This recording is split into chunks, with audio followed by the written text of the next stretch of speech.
Before I bring up Senator Connie Fierravanti-Wells, I need to tell you a story. The story revolves around the first of these rallies down in Canberra. From the Central Coast, a couple of bus loads of very committed Central Coast residents headed down to Canberra. We went down there for the simple reason to have our voice heard.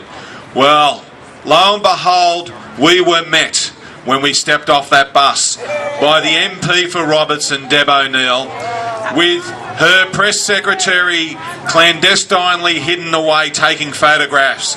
And before that rally was even finished, the press release had been released saying that she had met us off the bus and she was congratulating us on our right to express our concerns.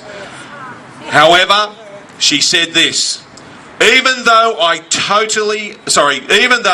disagree with today's protest, I wanted Central Coast residents who have taken the trouble to come down and express their views to know that I value their contribution to our democracy. The point is that she doesn't believe that this carbon tax is going to hurt your family budget.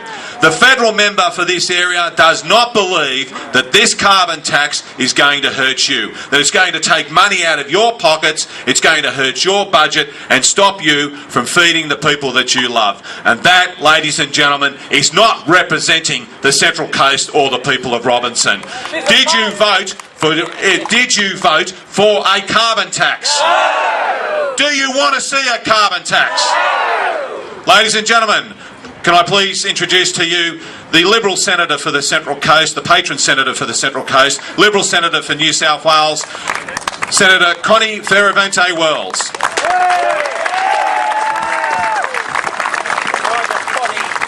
Thanks, Darren. Thanks very much, and it's really good to be here. And can I thank you so much for coming out and giving up your Sunday afternoon to express your views and your democratic right to have your views heard. Can I just say, and I don't want to repeat what's been said, but do you think if Julia Gillard had said to you before the election that she would be introducing a carbon tax, that she would be sitting in the lodge today? Absolutely not. And this woman is getting very upset because she sees signs around the place at rallies like this because people call her a liar. Well, when you have lied to the Australian public, you deserve to be haunted by these words. And these words are, there shall be no carbon tax under the government that I lead. And she will be haunted to her political grave for these words. And of course, we talk about compensation. Well, you only give compensation to people when you've hurt them. Because if you don't have a tax, you don't need compensation. So why are we going around in this merry-go-round of money, to impose a tax and then give compensation? Because we all know that ultimately it's the consumers of Australia, and the Productivity Commission report that has been delivered to the government tells us that it is the consumers of Australia that will pay the price of this carbon tax.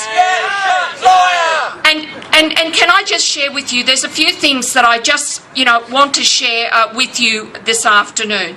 We talk about everyday cost of living pressures. That's what Australians are suffering today. Now, can you just imagine what the cost of living pressures are going to be if you impose a carbon tax? A carbon tax that will affect every facet of life. And yesterday at Federal Council, the Shadow Treasurer, Joe Hockey, gave an example, classic example, and that was he'd walked into a chicken shop last week. And the owner of this chicken shop had said to him, my business has been going down since 2007. Surprise, surprise, when Labor came to power. But now, of course, nobody is going to compensate that man who owns the chicken shop when the carbon tax is introduced and his electricity prices go up and the costs of his products that that he needs to cook his chickens are going to, nobody's going to compensate him. So what's going to happen? His customers are going to pay more. Now that's just one small example, an everyday example of where ordinary Australians are going to be paying more for everyday things. So if we think the cost of pressures today are bad, let alone if there's a carbon tax imposed. And of course it's not just electricity that's going to go up. Grocery prices will go up. Petrol prices will go up. Now, on average, we're talking probably at least 6 cents a litre, petrol prices going up. And of course, this is an attack on jobs in a whole series of key industries. And of course, we don't know any details about the carbon tax, but we know that there's $12.5 million that's been set aside to advertise the carbon tax. So we don't know what the carbon tax is about, but we've got the money there to sell it. Your taxpayers' money, which is going to be used in propaganda to sell this tax. So somebody must know the details, because otherwise how can they prepare an advertising campaign if they don't know the details of it? And of course, you know, we're talking about grocery prices are going to go up because it's the costs of the power and the transport costs, which are going to be embedded in the price of everyday goods, are going to go up. And of course, the cost of a new home. It's estimated that the cost of a new home will go up by over $6,000. And of course, the calculations that have been done, as Darren said, on around that $30 a tonne. But we know what the Greens want, and we know that as of next week, the Greens are going to control the Senate of this country.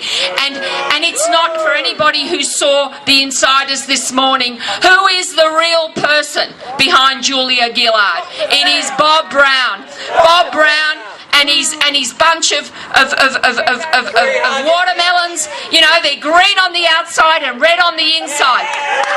And they're straight out of New South Wales, like people like Lee Rhiannon's. And John Madden knows Peter Madden knows what Lee Rhiannon's all about.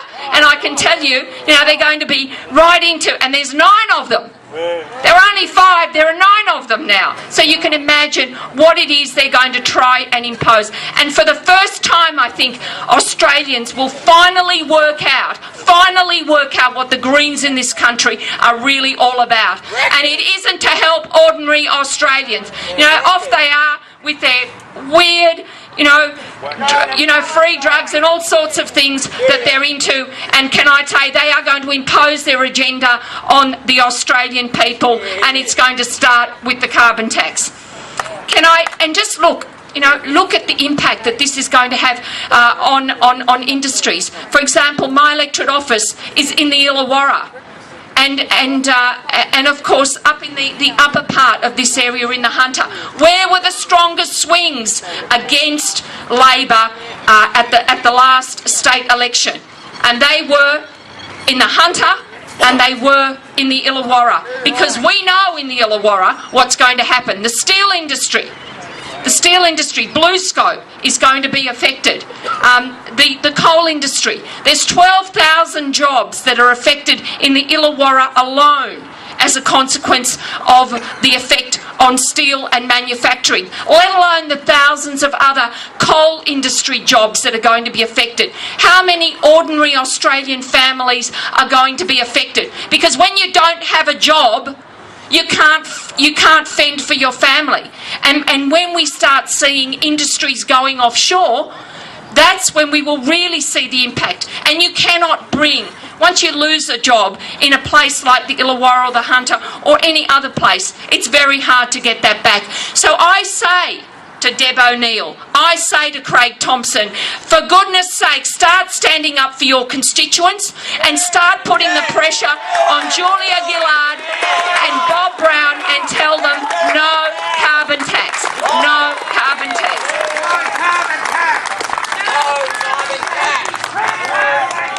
And can I tell you, of course, the other thing, the other furphy in all of this, we want to be world leaders. Well, hello.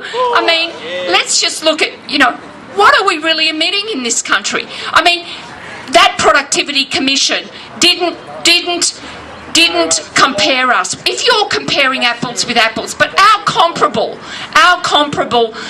countries with which we compete on the world stage, they don't have a carbon tax. So we're going to be out there. We're going to in effect, it's an economic own goal to impose a carbon tax when China and India will never agree to limitations on their carbon tax emissions. I mean, that's why a new coal-fired power station opens in China every fortnight. Every fortnight. So, ladies and gentlemen, in the United States, it's been touched on in the past, Obama has abandoned a cap-and-trade scheme in preference for direct action on climate change. He has openly stated that electricity prices in America would skyrocket under a cap-and-trade scheme. And so what we are going to do, we're going to unilaterally in this country impose a carbon tax, and what's that's going to do? That's going to send jobs offshore, because what will happen is big companies, they'll just shut down their operations in Australia and they'll just go and do their business offshore. So are we going to improve the environment? No, we're not, because the pollution will still be the same, because only thing that will happen is other countries will be polluted and not Australia. I mean, in the end, we haven't affected the environment, but we've lost Australian jobs, and Australian families will suffer as a consequence. So can I say, in the end, can I urge you to sign the petition? Because I can tell you, this plebiscite is about giving Australians a vote now. This is the vote they should have had before the last federal election, but which was denied to them by the lie that Julia Gillard told. And now we want the Australian public to have a say as to whether we have a carbon tax or not. So I would urge you to sign this petition, and I will be lodging that petition next week in the Senate on behalf of the people of the Central Coast. We can have a clean environment, but we can do it with direct action. We can do it with direct action. We can do it by buying back greenhouse emissions. We can do it by more tree planting. We can do it by having better soils, and we can do it by smarter technology. We do not need a toxic carbon tax. So, what do we want? No carbon tax. No carbon tax. Carbon tax. Thank you. And I hope that Deborah O'Neill and Craig Thompson are listening today, or they have people who are here listening today, because the message is loud and clear. Stand up for your constituents. No carbon tax. Thank you.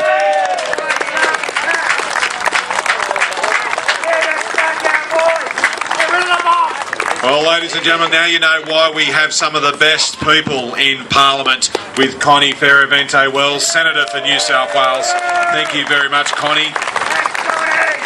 Ladies and gentlemen, there has been some expense to get this rally up and underway, and there's some things that we need you to do. First of all, there's the petition that is floating around amongst the crowd. Please make sure that you sign that petition.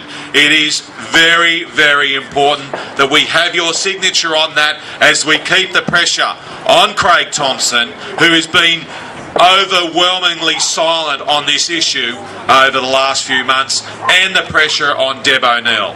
Also too, Peter Madden has brought his truck up here to the Central Coast at great expense, so we are going to whip a hat around. I ask that if you can spare a few bob, please do so. It'll cover his costs as best as we can. So we're going to have some volunteers to be walking around with a hat. If you can spare a few bob, please do so. If you can't, we fully understand, because really you're getting yourself ready for a carbon tax on your budget. Well, electricity used to be a necessity of life.